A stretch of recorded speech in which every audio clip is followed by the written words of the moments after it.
And in this episode, we have a lot to talk about, a lot to cover. It's been a little bit of a minute since I've last talked to you, and I'm very excited to get back because so much has happened. So on this rundown, we're going to talk about Chris Paul, Harrison Barnes, what I think about their impact, and some of the nuances that I feel like their veteran presence brings to this team and this organization as well. So we'll also talk about our rookie, our fourth pick in the draft this year, Stephon Castle. He had a limited run in the summer league. We got maybe 3 or 4 games out of him, but we did get a sample of what's in his bag, right, and kind of what his bag's all about. So then we'll also talk about the roster as a whole. We'll look at our depth. We'll look at our big men, our forwards, our guards. We'll take a look at the whole thing, and then I'm going to kind of group them how I feel would be best for training camp, right? And you create a first, second group out there that are trying to get the best out of each other. You kind of separate them as a coach all the time, but however, it's fun to think about training camp now that kind of all the pieces have settled. And then we're going to take a look at the Western Conference and see if we can do a little bit of a power ranking tier and put all the teams where I believe that they're going to be this season, at least early on in the season, and then we'll talk about where the Spurs fall in those rankings. So let's get right into it. So it's been a little while since we've gotten the news of Harrison Barnes and Chris Paul getting added to this roster. And it was a great move from Brian Wright. First off, I think this whole kind of off season, you got to tip your hat a little bit to Brian Wright and kind of give him his flowers here because he was able to do a lot without giving up much assets at all, much players at all. I mean, Devontae Graham, wish him all the best. He was really cool for his time here. We lost Doug McDermott last year, Devontae Graham. We haven't really took too many hits, in terms of our roster. So to bring in 2 caliber players like Chris Paul, Harrison Barnes is awesome, and it was a great move. And I'm very excited that everyone was able to kind of come together and get that done. All right, so one of the many things that you hear about when you're talking about Chris Paul is all the places that he's been to. He's left a lasting winning impact on their players there. And just like that, I think the San Antonio Spurs community, the fan base, the organization is thinking the same thing when it comes to Chris Paul. And we have a very high caliber but young-minded set of players here, not just Wembanyama, but Devin Vassell and Jeremy Sohan, who those guys need an acceleration in like their experience and they need like a real demonstration on what it is to actually get through a winning NBA season because I think they're 3 Devin's going into year 4 now or whatever it is. So they're veterans, they're not young puppies as we can say, but they still lack the depth of knowledge that comes from kind of being around winning players. So definitely I was very excited for Devin Vassell because I do think that yes, the pick and roll game is going to be awesome with Wemby and Chris Paul, but I really do think that Devin Vassell is gonna feed the most. So many more open looks, so a lot better execution when it comes to when they're doubling down on Wemby and on an action. It's like, where's Devin? How do we get Devin involved indirectly? I think a lot of that's going to be awesome. And so I really just do want to see what he does with Devin Vassell, Wemby, and teaches all these young guys, how to play. Low key, 2 of my kind of more interesting dynamics between Chris Paul are him and Blake Wesley. I think those 2 guys are gonna get along very well. And like I said about Jeremy Sohan, back when all this news came down on Twitter, I was like, man, dude, these 2 guys are going to be a menace. They're going to be a menace. They're going to be the Bash brothers, if you will, like just terrorizing the floor. You got Chris Paul in there to teach Jeremy Sohan all the chippiness and all the ways to kind of get under people's skin and stuff like that. It's just an awesome thing, and I can't not wait for it. Harrison Barnes also comes in, and I think, when we take a look at this starting lineup, he provides a lot of balance. I think he provides a lot of balance to what we have already built in terms of lottery pieces, in terms of being able to put Jeremy Sohan at the 4, right? Being able to kind of go ahead and let Devin Vassell play the shooting guard position, right? Because he's kind of in between sometimes. He's the shooting guard. He's a small forward when we're going small. But I think with the addition of Chris Paul, being able to go ahead and line these guys up correctly, be an extension of Coach Pop on the floor. And it's Devin Vassell's breakout season. That's kind of what I'm anticipating here. First year of his contract, new contract, where he's gonna be making a lot of money. And I feel like you got Chris Paul in here to kind of set this guy up as well, because the expectation should be there. But all this couldn't really happen without Harrison Barnes sliding into this position here, because last year we have Julian Champagny, who's kind of undersized. He's more of a guard in a small forward's body, or he's more of a small forward in a guard's body, I should say. And so now we have more length, athleticism, versatility on defense. He's a little bit older, and that's no secret. Both of these guys are a little bit older. But when you plug in their experience and the way that I feel like they can go ahead and fit the role, whatever that is going to be with this starting unit, it gets me really excited about this starting group right here, right? So that's first off with these two guys. I think they bring that balance that it was much needed, right, for the past year or two.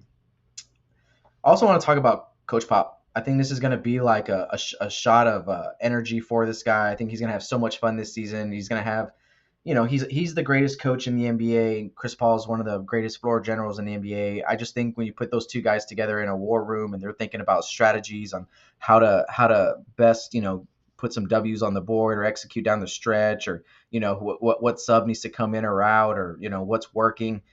These two guys, him and Chris Paul together as a tandem, because your coach and your point guard are a tandem, is something that's going to be real special to watch. So um, I really hope that like getting closer to training camp with the rest of the coaching staff, they can really come up with the sets that are going to be run this year. I feel like this gets to let Pop coach more also, because before, when we had no veteran presence really, except for Zach Collins and Devontae Graham, who wasn't playing, there's not really much I feel Pop felt confident in terms of like running on the floor.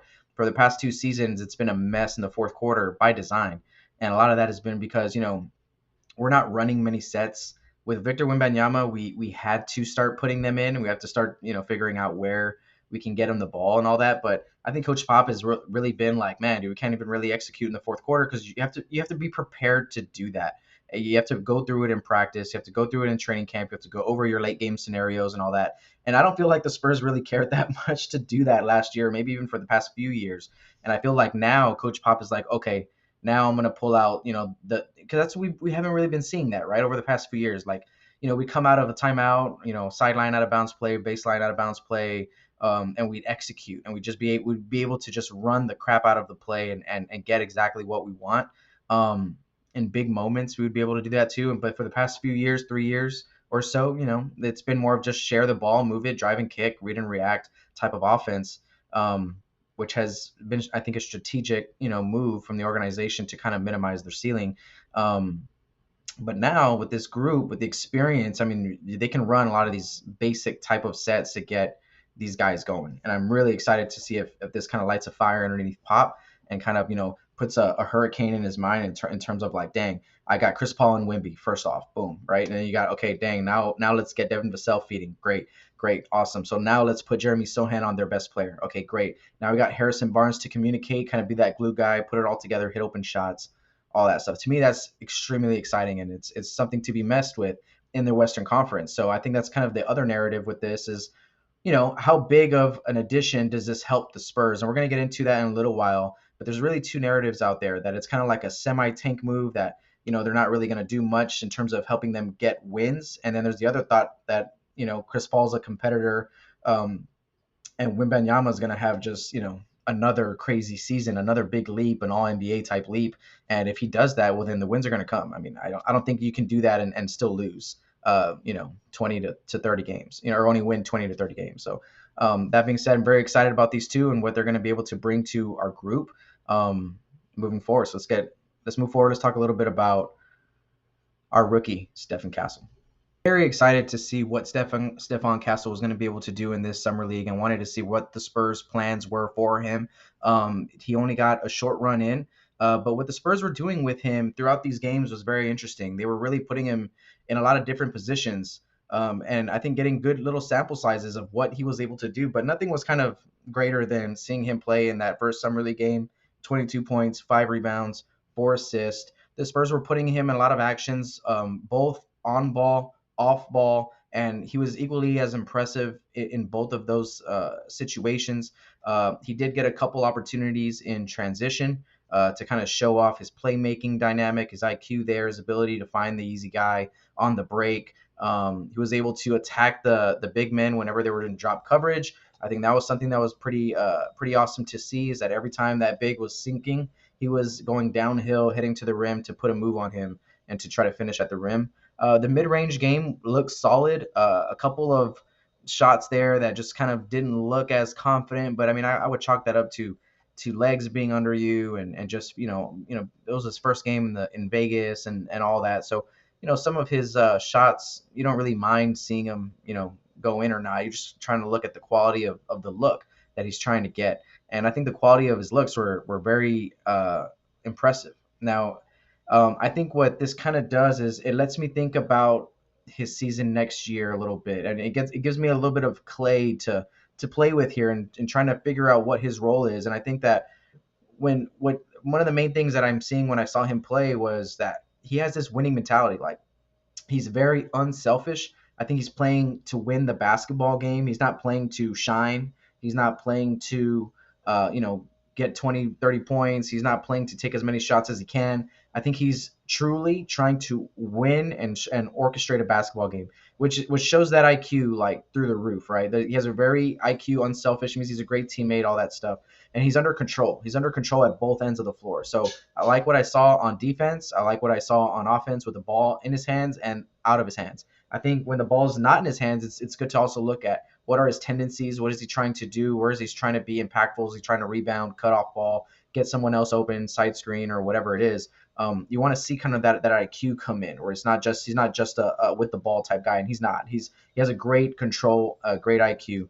I know there was, to me, my take on the point guard situation is the question is he the point guard of the future? I think that's a lot of the narrative out there since he's been drafted. And I still am not there right now with Stephon Castle. I think he shows the IQ to have that type of role, being a facilitator type guy as well. However, the pace sometimes slows down, I think, when he's in the game, and which is fine if he's going to be a high level decision maker. That's fine, and be able to shoot the ball. Like, so he's got to be able to do both. If not, he's going to have to kind of know how to push the pace and kind of pick up the speed a little bit playing with this group. So very interested to see kind of what the Spurs end up doing with him throughout the season. And it's going to come in phases, right? It's going to come in like a first 20, 30 game phase of him doing something, and then the next 20, 30 games of him doing something else, and we'll see what the finished product looks like at the end of the year.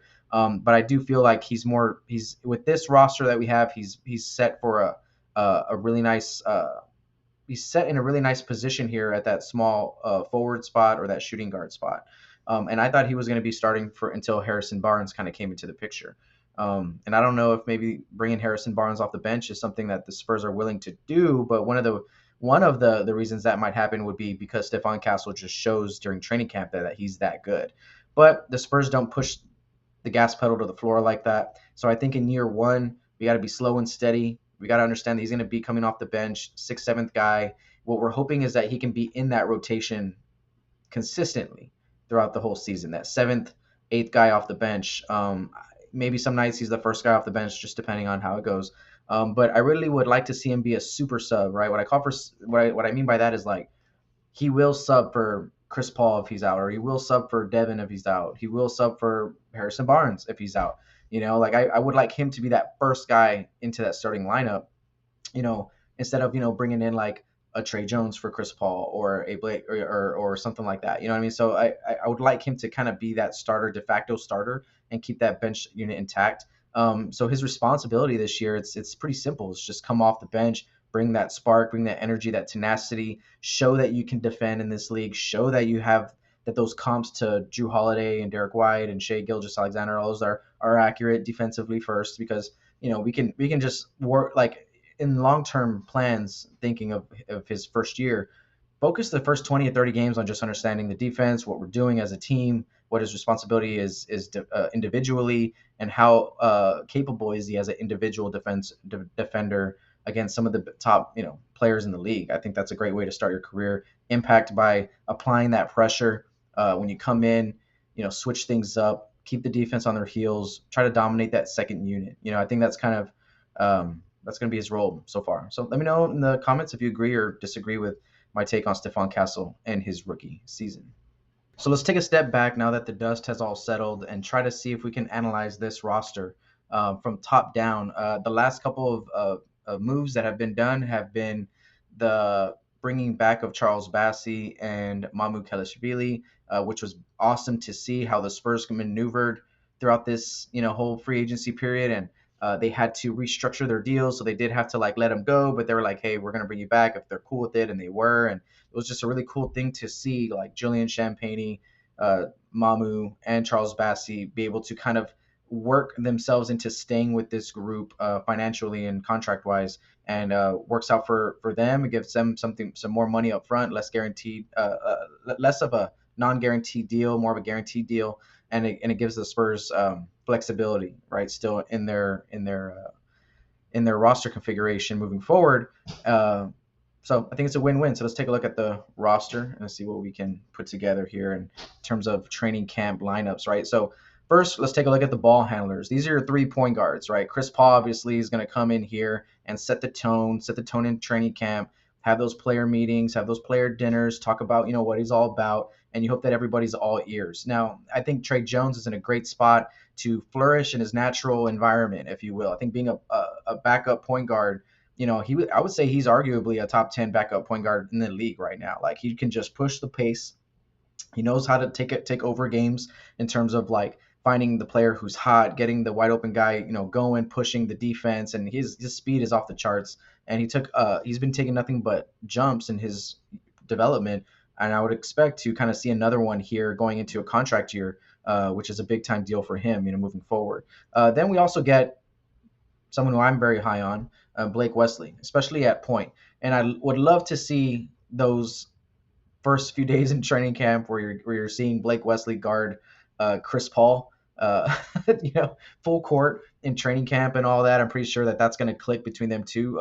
Pretty sure Chris is going to love the tenacity that he plays with, the energy he plays with, and the IQ is there too. So I'm really looking forward to see what these 3 guys can do together as your ball handlers, your primary ball handlers, right? And Blake Wesley is another guy I wouldn't mind seeing sub for Chris Paul when the opportunity comes, if he's out for some reason, and keep Trey Jones being able to dominate that second unit, right? So next, let's go ahead and take a look at our wings. Now, these are my wings, right? These are my 2 guards, my scorers. We got Devin Vassell, who I'm expecting great things from this season. I think the team is now fit around to best for him as well. Like, it's not just about the lobs between Chris Paul and Wimby. It's going to be about how this roster just clicks, and we're going to see Devin Vassell kind of be the main beneficiary, I believe. I want to see Stephon Castle come off the bench and make a name for his rookie season. And if the name is hustle, tenacity, scoring, defending, whatever it is, I want to see it happen. And then you got Malachi Branham, who, again, I hope takes another leap this year.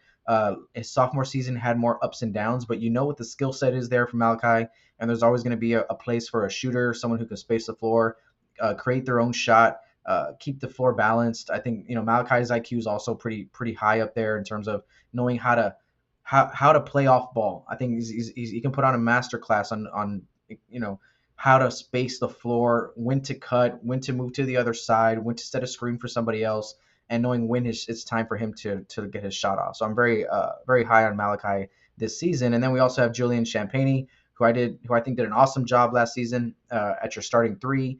He's also a great defender that you can put on one of the top players of the other team. Julian can even be the first guy off the bench, out of all those guys, if it's a defensive adjustment type of sub, right? So great set of guards and wings that are going to be able to kind of score the ball for you, right?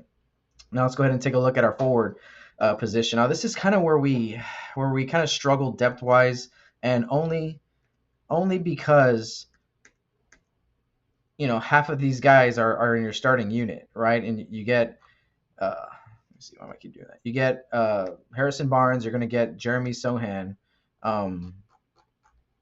in your starting unit as your small forward and power forward, which I think is a perfect fit. I think you got one that can space the floor. You have another guy who can stay in the dunker spot, hit an open 3 every once in a while, but really he's out there to guard the other team's best player, which he was like top 10 in the NBA, and guys who did that, who guarded the other team's best player.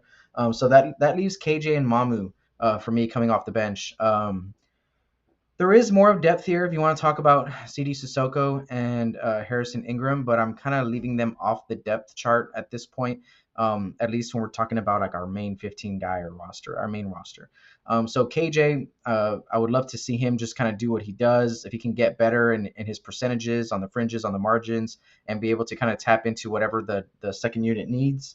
Love that. I want to see Mamu a lot more this season. Like he's just a guy I've been super high on. I feel like he can do a lot of the dirty work. He's a connector type piece. Defensively, there are some issues there. I won't, you can't deny that, and that's probably one of the main reasons why he doesn't see the floor as much as he should.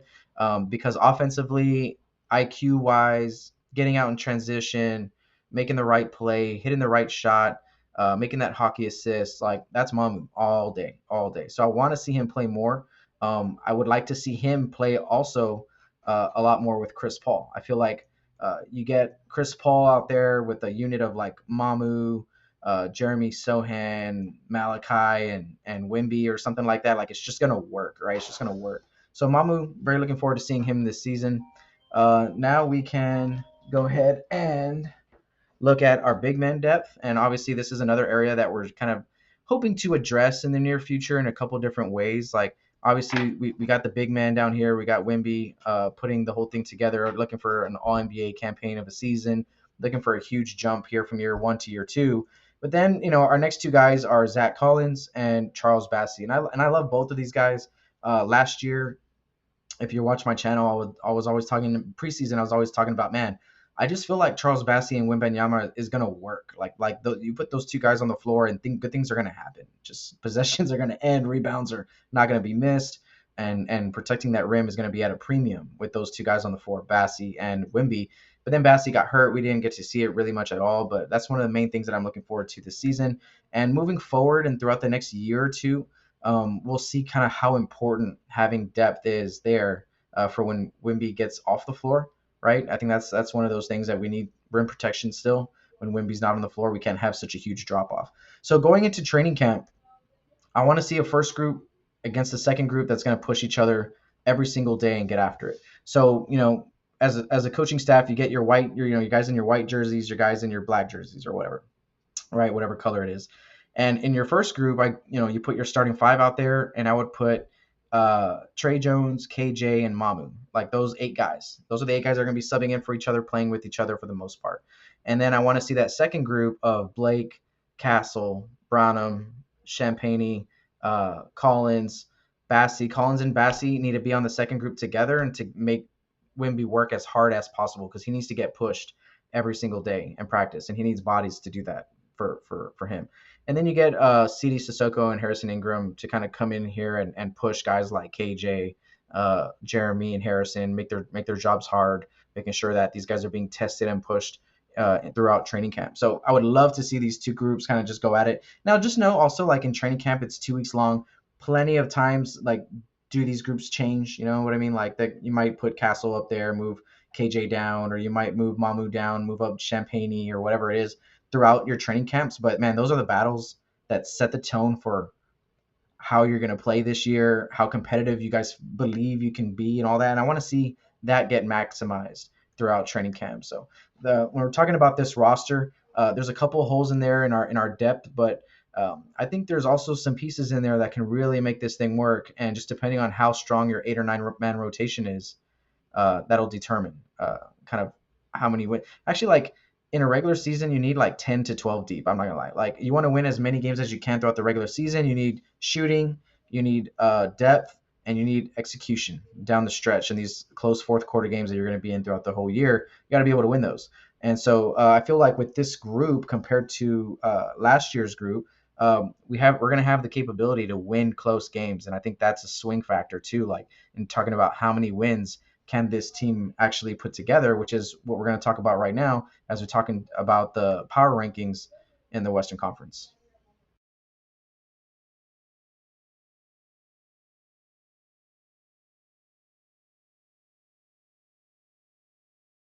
All right, so when we look into this Western Conference, I really do think this is a year where we're going to get that parity that everyone's been looking for. But the guys at the top are pretty set. I feel like most of these teams even got, I would argue, a little bit better this offseason. So you have your locks, then you have the teams that just don't f it up, just don't f it up, and then they should be in the mix for like a top 6, 7, 8 seed. But we'll talk about them in a second. We'll talk about who I believe the sleepers are this year, and then the teams that just kind of got to know your assignment, right? So first off, your lock. First off, OKC probably won the offseason. They got better. Dallas, I like the moves that they made. They lost a couple of pieces. They brought in a couple of pieces, right? In terms of like the fringe rotation type, your fifth, sixth guy. So they might have gotten better even from last year. So we'll see how that goes. Minnesota, I like Anthony Edwards being on Team USA.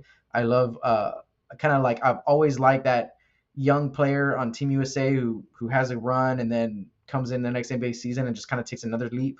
I would say that's Anthony Edwards coming up, like the addition of Rob Dillingham as well.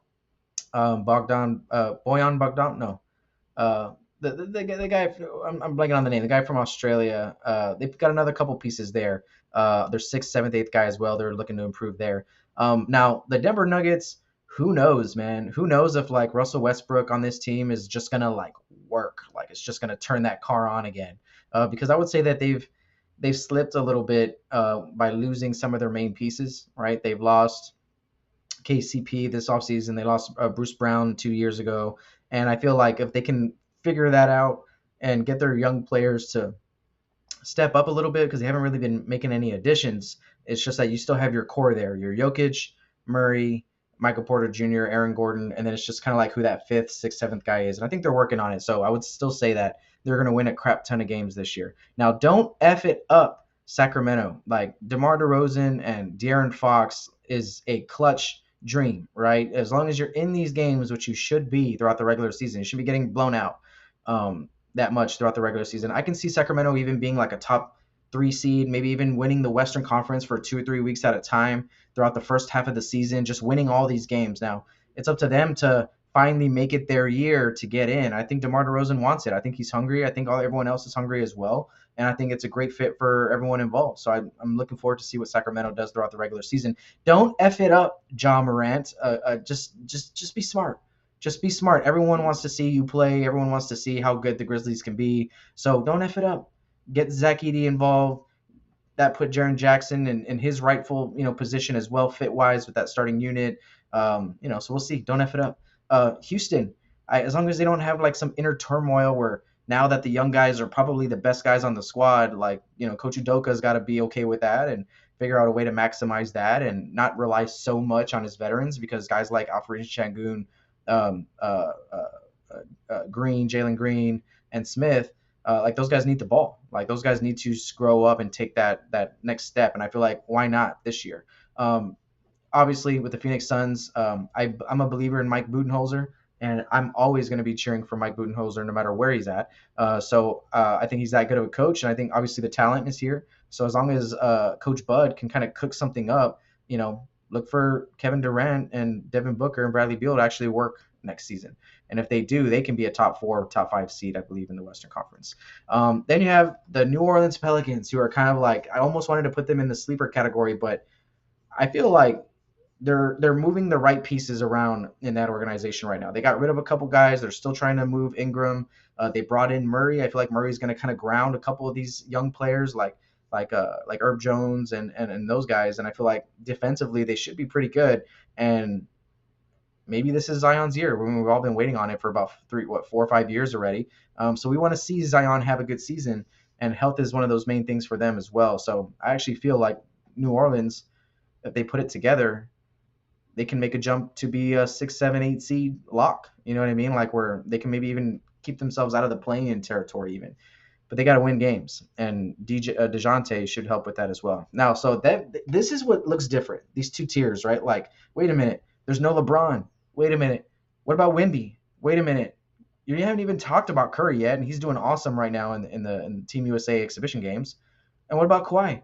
Well, y'all know about Kawhi. Kawhi, you just can't trust the health. I don't think that they've gotten all that much better in terms of like assembling some type of championship roster. I think they've gotten good players in to kind of maybe sub in for Kawhi, sub in for Paul George now that he's gone.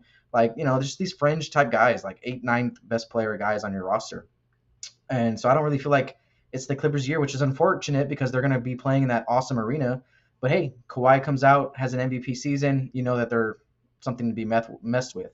But if he doesn't, you know what happens there also. Curry, I think they got better also on the fringes, but Curry needs a second guy. I mean, everyone needs a second guy, right? So, you know, Kawhi doesn't have that second guy unless it's James Harden, but we all know that's unreliable long term. So who's there for Curry?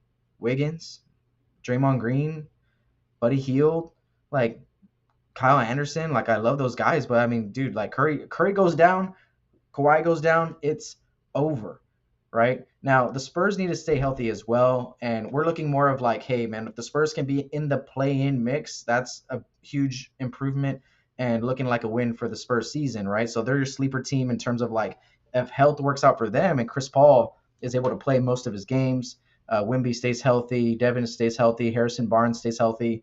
And, you know, then we'll see. They may win 40 games. You never know.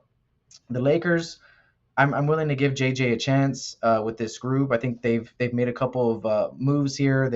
I think stylistically, LeBron and AD can work. We just haven't been able to see it kind of work all that well, except for the bubble.